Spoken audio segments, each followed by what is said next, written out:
In today's video, I'm going to teach you how to use GemPages on Shopify. We'll start right from your browser and walk through getting the app installed, building a page with the drag and drop editor, and making sure it's live on your theme.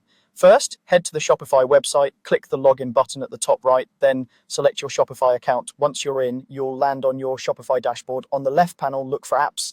Click Add under Apps to open the Shopify App Store.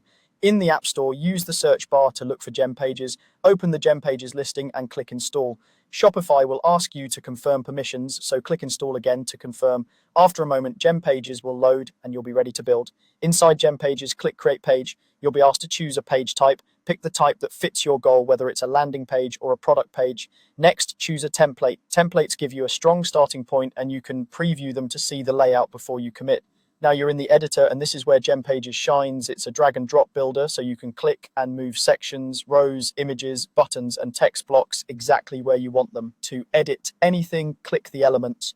You'll see options to change text, colors, fonts, and spacing, adjust padding and margins to control breathing room, and use alignment tools to keep things tidy. Take your time and make sure your headings and buttons are clear and consistent with your brand. If you're building a product page, connect the page to a product so your price, images, and add to cart button pull in the correct data.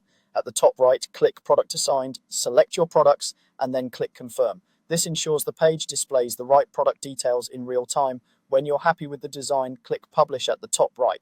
Publishing makes the page available, but there's one more step to ensure it shows up correctly on your storefront. Open your theme editor and enable GemPages for your theme. You'll see a toggle for GemPages, turn it on. Finally, click Save at the top right to lock in the change. That's it. You installed GemPages, created a page from a template, customized it with drag and drop controls, connected it to products if needed, published it, and enabled it in your theme. For best results, preview on desktop and mobile to make sure everything looks great before you share the page with your customers.